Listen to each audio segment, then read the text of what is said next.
नमस्कार, कृति समाचारमा स्वागत छ। म मौसमी। समाचार सुरु गरौं मुख्य खबरबाट। विगत 24 घण्टामा नेपालका विभिन्न जिल्लामा थप 156 व्यक्तिमा कोरोना संक्रमण पुष्टि, कुल संख्या 17,006 नाग्यो। वर्षाका कारण तेह्रथुमका ग्रामीण क्षेत्रका सडक बिग्रिएपछि ग्रामीण क्षेत्रमा युवा जुटे, भौतिक पूर्वाधार विकास गर्न युवाहरू संगठित। 1 वर्षदेखि रिक्त रहेको बीपी प्रतिष्ठानको रजिस्ट्रार पदमा डाक्टर मोहन चन्द्र रेग्मी नियुक्त, उपकुलपतिको सिफारिसमा स्वास्थ्य मन्त्रीद्वारा नियुक्त। चेक बाउन्सको आरोपमा कैद फैसला सुनाइएका फरार अभियुक्त धरानबाट पक्राउ पर्नेमा झापा गौरदह निवासी प्रकाश साम्बा हाम्फे। धरान महानगरपालिका 2 को देशी लाइनको कालोपत्रे बाटो उद्घाटन, धरान नगरका प्रमुखद्वारा उद्घाटन। रोटरी क्लब अफ धरानको पदस्थापन, वरिष्ठ गायक दीप श्रेष्ठ सम्मानित। र लकडाउनका कारण लाङ्गाली सामुदायिक वनको भवनमा राखिएका सडक मानवहरूलाई इटहरीको मायाघर नेपालले लियो जिम्मेवारी। अब समाचार विस्तारमा। विगत 24 घण्टामा नेपालका विभिन्न जिल्लामा थप 156 जना व्यक्तिमा कोरोना संक्रमण पुष्टि भएको छ। यो वृद्धिसँगै देशभरि पुष्टि भएका संक्रमितको कुल संख्या 17,658 पुगेको छ। तीमध्ये 11,695 जना संक्रमितहरू भाइरस मुक्त भएर घर फर्किएका छन्। हालसम्म 40 जनाको संक्रमितको मृत्यु भइसकेको छ। विगत 24 घण्टामा 58 जना निको भएर घर फर्किएको जानकारी मन्त्रालयका प्रवक्ता डाक्टर जागेश्वर गौतमले दिनुभयो। उहाँका अनुसार अहिले संक्रमण भएका कुल 5,923 मानिस देशभरि आइसोलेसनमा रहेका छन्। वर्षातका कारण तेह्रथुमका ग्रामीण क्षेत्रका सडक बिग्रिएपछि तेह्रथुम 6 थर गाउँपालिका 5 ओखरेका युवाहरू सडक मर्मतमा जुटेका छन्। भौतिक पूर्वाधार विकासमा काम गर्ने उद्देश्यका साथ युवाहरू संगठित बनेर जोखिम बनेको क्षेत्रको सडक निर्माणमा जुटेको ग्रामीण विकास युवा संगठनका अध्यक्ष डोलन तिगेलाले बताउनुभयो। पूर्वाधारहरूमा चाहिँ योगदान गर्ने भन्ने हिसाबले चाहिँ मूल रूपमा आफ्नो काम आफै गरौँ भन्ने भावले अभिप्रेरित भएर हामीले चाहिँ यो कार्यको सुरुवात गऱ्यौँ र यो अभियान हामीले आजको दिनसम्म निरन्तर रूपमा चाहिँ अगाडि बढाइराखेका छौँ। विशेष गरेर 76 गाउँपालिका वडा नम्बर 5 अन्तर्गतको ओखरे शुक्रबारे खण्ड चाहिँ यो बर्खे झरीको कारणले गर्दा बाटोको अवस्था ज्यादै गिर्दो अवस्था ज्यादै बाटोको स्तर एकदमै नाजुक अवस्था भएको कारणले गर्दाखेरि हामीले सुरुमा ओखरे शुक्रबारे सडक खण्ड अन्तर्गत चाहिँ ओखरे बजारलाई आधार मानेर यहाँबाट क्रमिक रूपमा चाहिँ एकदमै बढी बिग्रेको सडकलाई मर्मत ढुङ्गाहरू हाल्दै क्रमिक रूपमा गाडी सवारी साधनहरू चाहिँ पास हुने किसिमको बाटोको स्तर उन्नति गर्ने काम भइरहेको छ। वर्षातले सडक अवरुद्ध हुँदा यहाँका स्थानीयवासीहरूले बिरामीलाई स्ट्रेचरमा बोकेर घण्टौं लामो बाटो पुर्याउनु पर्ने बाध्यता बनेको छ। गाउँदेखि गाउँपालिका केन्द्रसम्म पुग्ने सडक मर्मतमा स्थानीय सरकारले ध्यान नदिइरहँदा युवाहरू मिलेर सडक मर्मत गरी सरकारलाई खबरदारी गरेको स्थानीय डुन्डी ढकालले बताउनुभयो। यो एउटा सरकारलाई च्यालेन्ज पनि हो या, किनभने अलिकति लगानी त गर्न सकिन्छ नि, अलिकति केही न केही मात्रामा लगानी गरिदिएदेखि बाटो अलिकति हिँड्नुपर्छ, गर्नुपर्छ, बनाउनुपर्छ सोच। अब उहाँ चाहिँ ठेक्कामा परेको बाटो नबनाउने अरे, तर ठेक्कामा परेको बाटो नबनाएपछि बाटो चाहिँ हिले हिँडिरहनु, जनता मर्नु। बिरामी भयो भने अहिले शुक्रबारे सिंहसम्म बिरामी बोकेर लाँदा कस्तो हालत हुन्छ, डाँडीमा बोकेर पुरानो सिस्टममा जानुपर्ने अवस्था हुन्छ। कमसेकम यो यस्तो परिवर्तन यस्तो व्यवस्था आइसकेपछि पनि अलिकति परिवर्तनको आवाज दिन सकेन। त्यसैलाई च्यालेन्ज दिनका लागि पनि युवाहरूले बाइकसम्म लिएर शुक्रबारे जान सक्ने स्थिति। युवाहरूले शुक्रबारे ओखरे सडक खण्डको विभिन्न स्थानहरूमा पहिरो पन्छाउने, नाली काट्ने, सामान्य सोलिङ लगायतका मर्मत कार्य गर्दै आएका छन्। हरेक शनिबारका दिन सडक, खानेपानी तथा विद्युत लाइनको रेखदेखमा लाग्ने तयारी भइरहेको सङ्गठनका उपाध्यक्ष डन्जन सुवारले बताउनुभयो। हामीले चाहिँ अब यो 16 स्फुट सबै युवाहरू मिलेर होइन बिरामी लाने समेत बाटो नभएको कारणले गर्दाखेरि चाहिँ हामीले हरेक शनिबार चाहिँ एउटा बाटो निर्माण अनि यो बाटो निर्माण अलिकति सके पछाडि तपाईँको बिजुलीको छेउछाउको रुखहरू काट्ने खानेपानी हेर्ने यति चाहिँ हामी गर्ने योजना बनाएका छौँ सम्पूर्ण युवाहरूले। युवाहरूले सडकको विभिन्न स्थानहरूमा मर्मत गरेपछि मोटरसाइकललाई पनि थोरै भए पनि सहज बनेको छ। 1 वर्षदेखि रिक्त रहेको बीपी कोइराला स्वास्थ्य विज्ञान प्रतिष्ठानको रजिस्ट्रार पदमा डाक्टर मोहन चन्द्र रेग्मी नियुक्त हुनुभएको छ। प्रतिष्ठानकै स्त्री तथा प्रसूति रोग विभागका विभागीय प्रमुख समेत रहनुभएका रेग्मीलाई प्रतिष्ठानका उपकुलपति प्राध्यापक डाक्टर ज्ञानेन्द्र गिरीको सिफारिसमा स्वास्थ्य मन्त्रीले नियुक्त गर्नुभएको हो। सहकुलपति समेत रहनुभएका ढकालले आइतबार रेग्मीलाई रजिस्ट्रार पदमा नियुक्त गर्नुभएको छ। बागलुङको बलेवा पयुङपाट 1 का रेग्मी फिस्टुला फ्री नेपालका संस्थापक समेत हुनुहुन्छ। चेक बाउन्स गरेको अभियोग लागेका छापा गौरादह घर भई धरान 16 बस्दै आएका प्रकाश सम्बाहाम्फेलाई धरान प्रहरीले पक्राउ गरेको छ। काजलदीप राणाले चेक बाउन्समा जिल्ला अदालत ललितपुरमा मुद्दा दर्ता गरेका थिए। अदालतले 2076 चैत्र 7 गते 2 वर्ष कैद फैसला सुनाएको थियो। फरार रहेका साम्बाहाम्फेलाई शनिबार बिहान पक्राउ गरी फैसला कार्यान्वयनमा ललितपुर जिल्ला अदालत पठाइएकोमा कैद भुक्तानको नक्खु कारागार पठाइएको इलाका प्रहरी कार्यालय धरानले जनाएको छ। उनी झापा गौरादह नगरपालिका 6 बासी हुन्। लामो समयदेखि श्रीलङ्का टापु क्षेत्रमा बस्दै आएका कोशी पीडितहरूले आफूहरूले खेती किसानी गर्दै आएको जग्गामा स्थानीय सरकारले नै घेराबारा गर्न थालेको आरोप लगाएका छन्। सप्तकोशीले धार परिवर्तन गरी पूर्वतर्फको नम्बरी जग्गाबाट बग्न थालेपछि लामो समयदेखि पश्चिमतर्फको ऐलेनी जग्गामा बस्दै र खेती किसानी गर्दै आएका कोशी पीडितहरूले उदयपुरको बेलका नगरपालिकाले घेराबारा गर्न थालेको आरोप लगाएका हुन्। सुनसरी र उदयपुर क्षेत्रमा कोशीको 2 भङ्गालहरूले छुट्याएको श्रीलङ्का टापु क्षेत्रमा कोशी कटान र डुबान पीडित सुनसरीका मानिसहरू बस्दै आएको भए पनि हाल आएर बेलका नगरपालिकाले सीमाङ्कन नगरी आफू खुसी घेराबेरा गर्न थालेपछि आफूहरूले कमाई खाने जग्गा मासिन लागेको भन्ने बद्री चन्द्रवंशीले गुनासो गर्नुभयो। यस ठाउँमा कुनै पनि मान्छे थिएन। यहाँ चन्द्रवंशी र कविरत बाहेक अरू कोही थिएन। अरू 2-4 जना यताउतिका थिए। तर यो टप्पुवासी भनेको चन्द्रवंशी कविरत अरू 2-4 जातिहरू छन्। बहुजातीय भनेको चन्द्रवंशी र कविरत नै हो यहाँ। तर यिनीहरूलाई नि अहिले के भने दुविधामा पार्ने चाहिँ चन्द्रवंशीलाई र कविरतहरूलाई यो तराईवासीहरूलाई मिच्ने दबाउने गरेको छन् यहाँ सरकारले। अब यो के छ भने जुन सीमाङ्कन त्यो सीमाङ्कनलाई पनि हाम्रो नगरेको हुनाले आज उदयपुरको बेलखा नगरपालिकाका त्यो मेयरहरूले गर्दाखेरि आज हाम्रो कमाइ खाने बाटो पनि जुन जग्गाहरू छ त्यसलाई पनि उनीहरूले मिचेर आज हामीलाई उठनबास बनाउँदैछन् है। उठनबास बनाउँदैछन्। तर अब हामी कहाँ जान्छौँ भने हाम्रो सरकारले यो कुराको चाहिँ जिम्मा लिनुपर्छ। बेलका नगरपालिका र बराहा क्षेत्र नगरपालिकाको सीमा नछुटिएसम्म घेराबारा गर्न नदिने स्थानीय बासिन्दा भूमि संरक्षण समितिका उपाध्यक्ष प्रकाश चन्द्रवंशी बताउनुहुन्छ। जबसम्म हाम्रो सुनसरीको भूमि जबसम्म सुनसरीको सीमाङ्कन हुँदैन तबसम्म यो हामीले कुनै पनि हालतमा यो घेर्न दिँदैनौँ। चाहे यहाँ जे गर्नु परे पनि हामी गर्न तयार छौँ। यो घेर्न हामी कुनै हालतले दिँदैनौँ। यो सीमा छुटिनु पर्यो हाम्रो पहिले। स्थानीय सरकारले समेत जनताका लागि नभएर आफूहरूका लागि मात्र काम गर्दै आएको अर्का कोशी पीडित युधिष्ठिर चन्द्रवंशी गुनासो गर्नुहुन्छ। जुन छ यो मेयरले हातछेप गरेर 2-4 जना कमाई खाने भाडा बनाइरहेको छ। मेयरहरू पनि खाने भाडा मात्रै बनाएको छ। जनताको सुविधा होइन। अब त्यहाँ 225 बिघा जग्गा घेरे परेको छ। काँस पालिरहेको छ। जाएर हेर्दा हुन्छ, फोटो लिँदा हुन्छ। यो हाम्रो सुनसरी हो। यसमा 1-2 गरेर 3 गुणा मुद्दा लाग्यो। 3 गुणा मुद्दा हाम्रो सुनसरी गयो। न उदयपुरले लियो न सप्तरीले लियो, घुमेर चाहिँ सुनसरी गयो। यो ठाउँमा हामी पुरानैदेखि कोशी यहाँ चलेको बेलामा हामीहरू यहाँदेखि बसोबास गरिरहेका छौँ।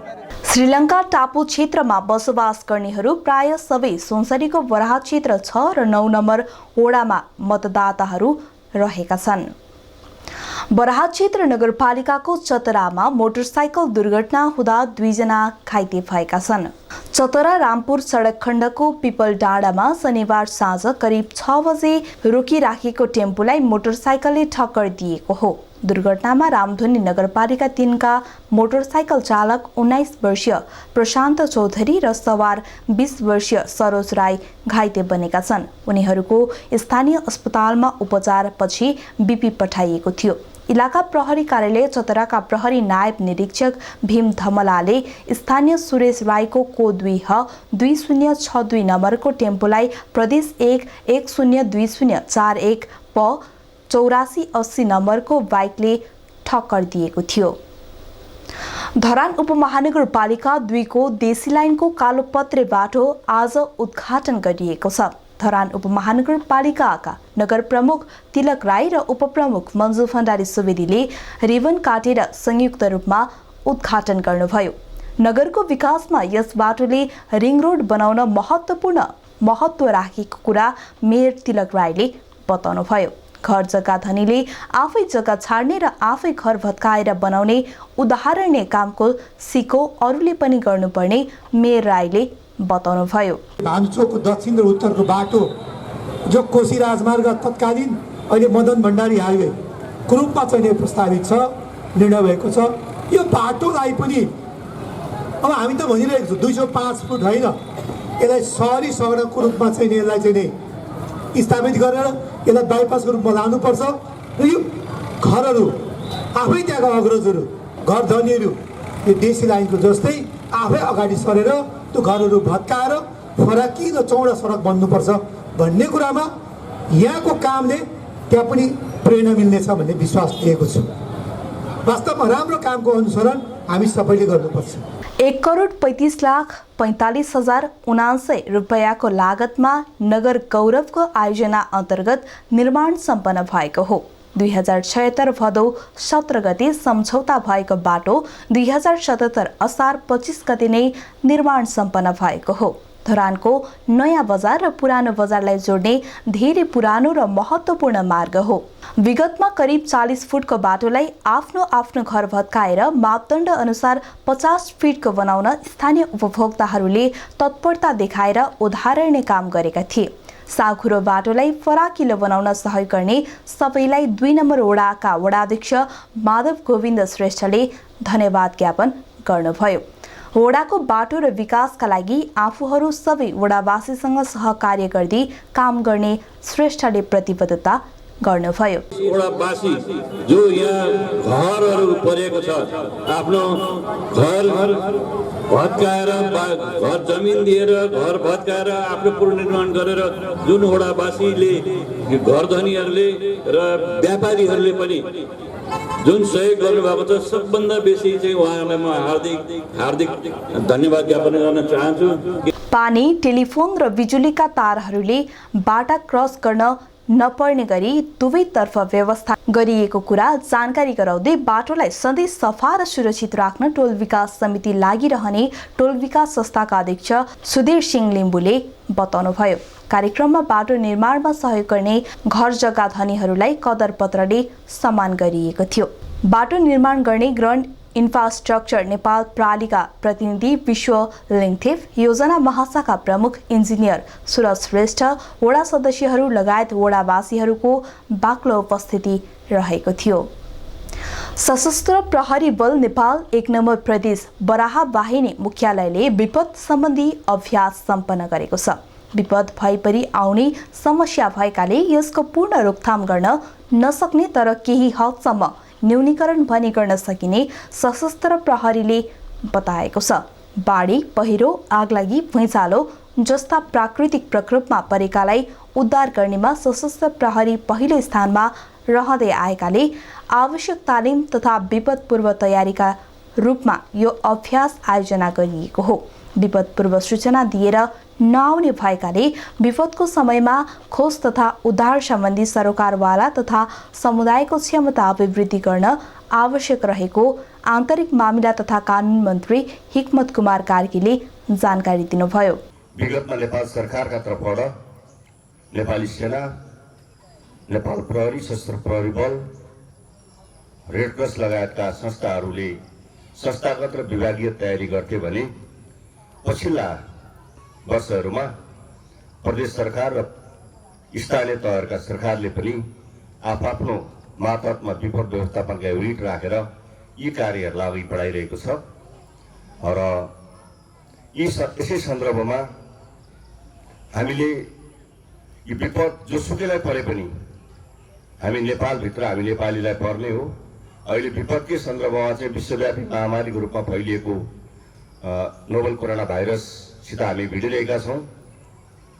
बाढी पहिरोका केही घटनाहरू पनि हामीले सामना गरिसक्यौँ।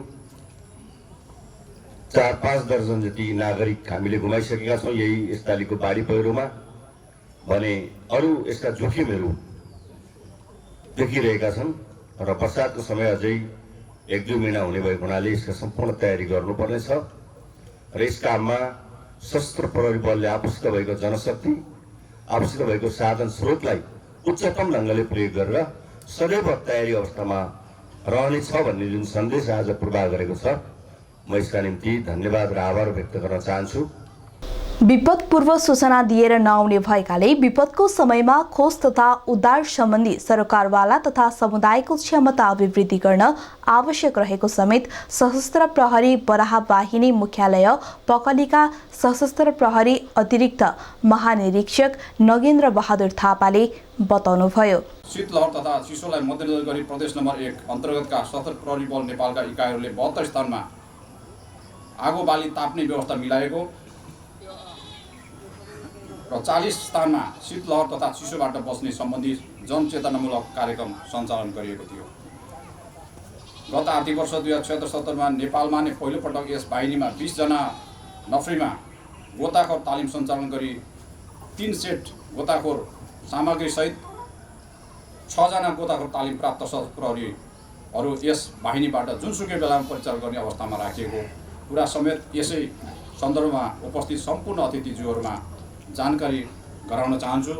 जुन यसभन्दा अघि हामीले गोताखोर टिमबाट डेड बडी रेस्क्यु रिकभर गरिसकेको व्यवहार समेत जानकारी गराउन चाहन्छु। रोटरी क्लब अफ थरानको पदस्थापन समारोहमा वरिष्ठ गायक दीप श्रेष्ठ सम्मानित हुनु भएको छ। आगामी 1 वर्षको नेतृत्व दीपक कुमार श्रेष्ठले गर्ने हुनु भएको छ। रोटरी क्लब अफ थरानका दीपक कुमार श्रेष्ठले अध्यक्षको जिम्मेवारी ग्रहण गर्नु भएको हो। धुलिखेल समाजको हलमा आयोजित कार्यक्रममा निवर्तमान अध्यक्ष रविन श्रेष्ठले अध्यक्ष श्रेष्ठलाई पदभार हस्तान्तरण गर्नुभएको हो। समितिको सचिवमा शिवानन्द शाह र कोषाध्यक्षमा फिरोज श्रेष्ठ लगायत 21 सदस्यीय समिति चयन भएको छ। रोटरी अभियानमा आफू सरिक भएर सिकेका कुराहरू आफ्नो नेतृत्व कालमा रोटरीको लक्ष्य र उद्देश्यलाई सामाजिक सेवाका कामहरूसँगै व्यवहारमा उतार्ने अध्यक्ष श्रेष्ठले प्रतिबद्धता व्यक्त गर्नुभयो। सकारात्मक सोच राखेर रोटरीको इमेजलाई नबिगार्ने किसिमले काम गर्नुहोला भन्नुभएको छ। त्यो कुरालाई अवश्य पनि हामी पालन गर्नेछौँ र योभन्दा अगाडिका बोर्डले जुन रूपमा रोटरीलाई अगाडि बढाउनु भएको थियो धेरै अगाडि लाँदै हुनुहुन्छ र त्यसलाई निरन्तरता अझै त्योभन्दा बढी लाग्ने म कोसिस गर्नेछु। हाम्रा सम्पूर्ण सदस्यहरूले यसमा सहयोग गर्नुहुनेछ।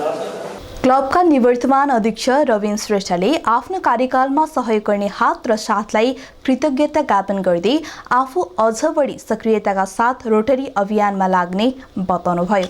प्रमुख अतिथि धरान उपमहानगरपालिकाका मेयर तिलक राईले नगरको विकासमा रोटरी क्लब अफ थरानले गरेको कार्यले ठूलो सहयोग पुगेकोमा मुक्त कण्ठले प्रशंसा गर्नुभएको थियो। नगरको योजना अनुरूप सहकार्य गर्न मेयर राईले क्लबलाई अनुरोध समेत गर्नुभयो। तपाईसँग सामर्थ्य छ, जोश छ, स्रोत छ र जुटाउन सक्नुहुन्छ हैन। त्यसकारण मैले आग्रह गरेँ नगरको विकास समृद्धिको लागि हातेमालो गरौँ। यो धरान उपमहानगरपालिकाको अबको 2 वर्ष कार्यकाल छ मेरो दीपकजी कार्यकाल एउटा चाहिँ नि कार्यक्रम हामीसँग गरेर जाओस् बाटो खनेर जाओस् पछि चाहिँ आउने चाहिँ अन्य चाहिँ रोटेरीहरूले पनि त्यसलाई चाहिँ पछाउन सकोस्। वरिष्ठ गायक दीप श्रेष्ठलाई गीत सङ्गीतको क्षेत्रमा गरेको योगदानको कदर गर्दै भोकेसनल एवार्डबाट सम्मानित गरिएको छ। यसैबीच रोट्र्याक क्लब अफ थरानको 20औं पदस्थापन पनि सम्पन्न भएको थियो। रोट्र्याक क्लब अफ थरानका निवर्तमान अध्यक्ष शुभ नेउपानेले वर्तमान अध्यक्ष रेशमा साक्यलाई पदभार हस्तान्तरण गर्नुभयो। रोट्र्याक्टर क्लबको सचिवमा रोशी श्रेष्ठ र कोषाध्यक्षमा अनुज अग्रवाल लगायत 15 जनाको कार्यसमिति चयन भएको हो। मेम्बरसिप चेयर रोट्रियन महेन्द्र अग्रवालबाट प्रस्ताव गरिएका आयुष्मा साक्य, सन्दीप साक्य, अशोक जैन, गिरीश अग्रवाल, राजु शाह, निरज श्रेष्ठ, मनिष बंशल गरी जम्मा 7 जनालाई क्लबको नयाँ सदस्यता प्रदान गरियो।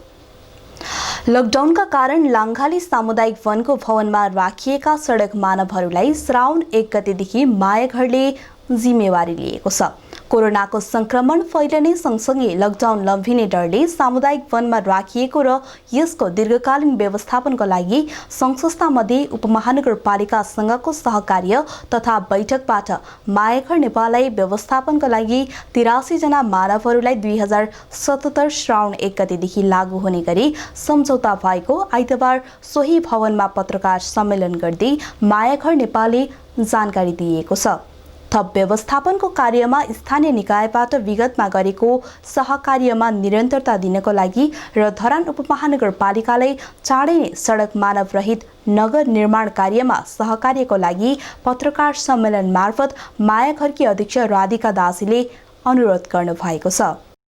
उक्त व्यवस्थापनको कार्यमा यहाँको निकायबाट विगतमा रहेको सहकार्यमा निरन्तरता दिनु हुनको लागि र धरान उपमहानगरपालिकालाई चाँडै नै सडक मानवरहित नगर निर्माण कार्यमा सहकार्यको लागि अनुरोध गर्दछौँ।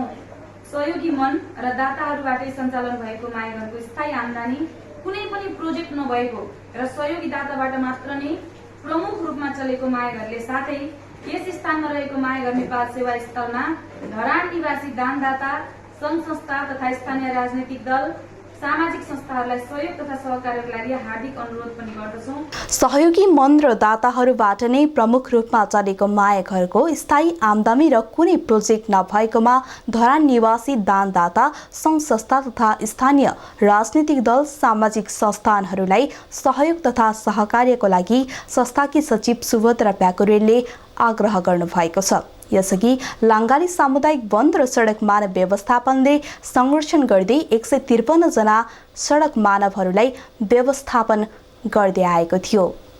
कृति समाचारको अन्त्यमा पुनः एकपटक मुख्य खबरहरू। विगत 24 घण्टामा नेपालका विभिन्न जिल्लामा थप 156 व्यक्तिमा कोरोना संक्रमण पुष्टि, कुल संख्या 17,006 नाघ्यो। वर्षाका कारण तेह्रथुमका ग्रामीण क्षेत्रका सडक बिग्रिएपछि ग्रामीण क्षेत्रमा युवा जुटे, भौतिक पूर्वाधार विकास गर्न युवाहरू सङ्गठित। 1 वर्षदेखि रिक्त रहेको बीपी प्रतिष्ठानको रजिस्ट्रार पदमा डाक्टर मोहन चन्द्र रेग्मी नियुक्त, उपकुलपतिको सिफारिसमा स्वास्थ्य मन्त्रीद्वारा नियुक्त। चेक बाउन्सको आरोपमा कैद फैसला सुनाइएका फरार अभियुक्त धरानबाट पक्राउ पर्नेमा झापा गौरदह निवासी प्रकाश साम्बा हाम्फे। धरान उपमहानगरपालिका 2 को देशी लाइनको कालोपत्रे बाटो उद्घाटन, धरान नगरका प्रमुखद्वारा उद्घाटन। रोटरी क्लब अफ धरानको पदस्थापन, वरिष्ठ गायक दीप श्रेष्ठ सम्मानित। र लकडाउनका कारण लाङ्गाली सामुदायिक वनको भवनमा राखिएका सडक मानवहरूलाई इटहरीको मायाघर नेपालले लियो जिम्मेवारी। हवस् त कृति समाचार यति नै। कृति टेलिभिजन हेर्दै गर्नुहोला। नमस्कार।